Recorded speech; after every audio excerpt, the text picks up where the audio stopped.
नमस्कार दोस्तों, मेरा नाम है आकाश और मैं आप सभी का अपने YouTube channel A to Z study में एक बार फिर से बहुत बहुत स्वागत करता हूं। और आज की क्लास में मैं आपको इंडियन पॉलिटी का आर्टिकल 79, आर्टिकल 80 और आर्टिकल 81 पढ़ाने वाला हूं। तो इसमें सबसे पहले हम लोग शुरुआत करते हैं आर्टिकल 79 से। तो आर्टिकल 79 ये कहता है, there shall be a parliament for the union which shall consist of the president and two houses to be known respectively as the council of states and the house of the people. मतलब ये है कि ये article कहता है कि देश में हमारा एक पार्लियामेंट यानी कि एक संसद होगा जिसमें हमारे राष्ट्रपति यानी कि प्रेसिडेंट होंगे, दो हाउसेस होंगे जिनको कि हम लोग काउंसिल ऑफ स्टेट और हाउस ऑफ पीपल के नाम से जानते हैं। अब इसके बाद में अगला आर्टिकल है आर्टिकल 80। ये article composition of council of state के ऊपर है। मतलब ये है कि इस आर्टिकल में हम ये जानेंगे कि काउंसिल ऑफ स्टेट के अंदर क्या क्या होगा। The council of state shall consist of, मतलब यह है कि काउंसिल ऑफ स्टेट्स के अंदर होंगे 12 members to be nominated by the president in accordance with the provisions in clause 3 and मतलब ये है कि इसमें ये कह रहा है कि 12 मेंबर्स यानी कि 12 सदस्य जो राष्ट्रपति होते हैं, जो प्रेसिडेंट होते हैं, उनके द्वारा नॉमिनेट किए जाएंगे जैसा हमारे क्लॉज 3 में लिखा है उस हिसाब से।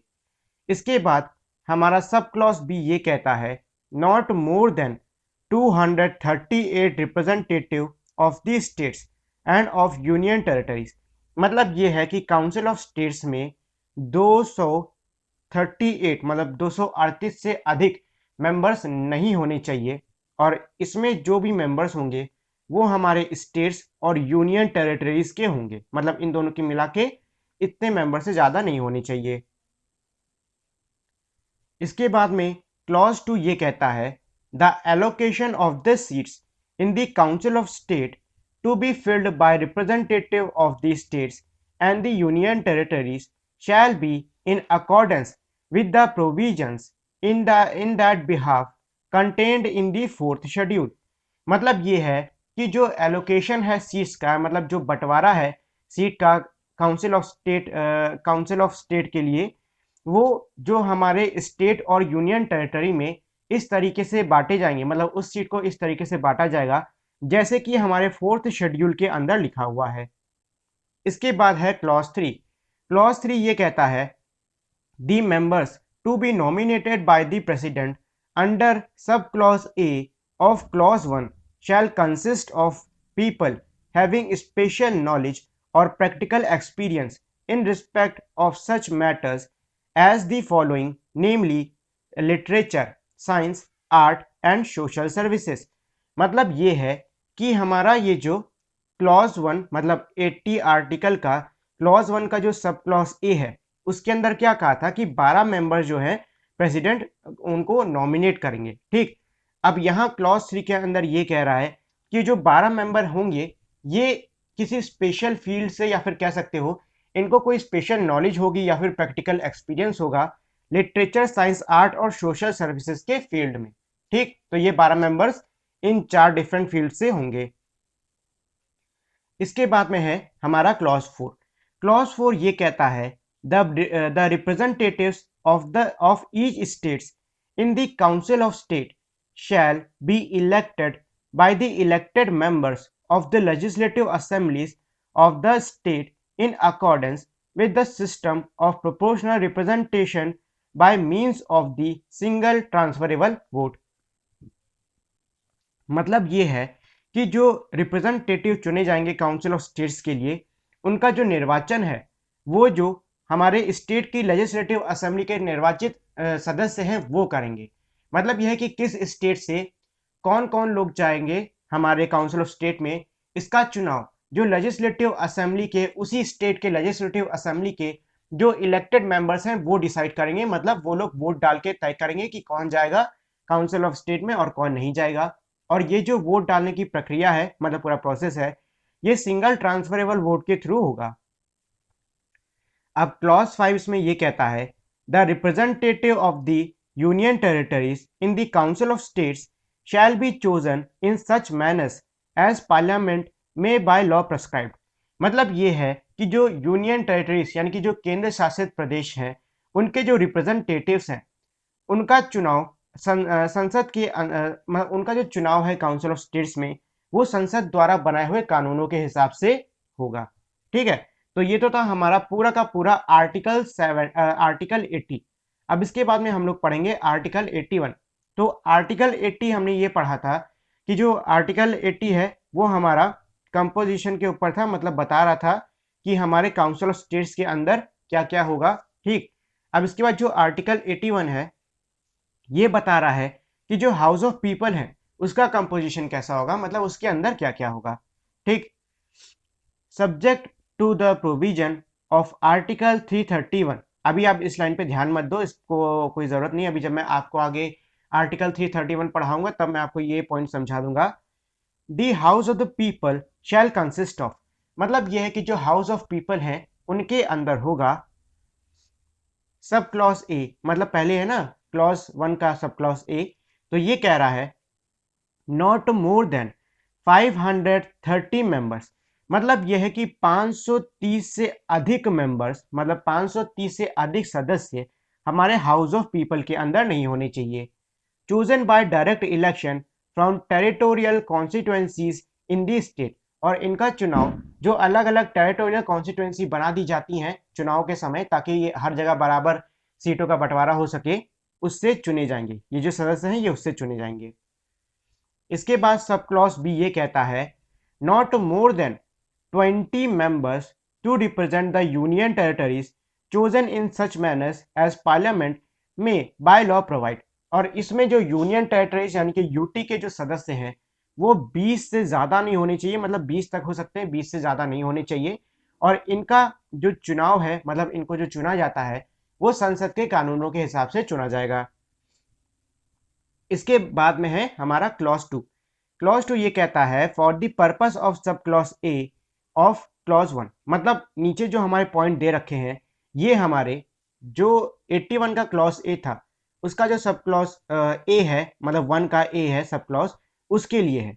मतलब हमने उसमें देखा था ना कि इसमें 530 मेंबर चुने जाएंगे ऐसा बोला जा रहा था, तो ये 530 मेंबर कैसे चुने जाएंगे वो हमारा इसमें दे रखा है।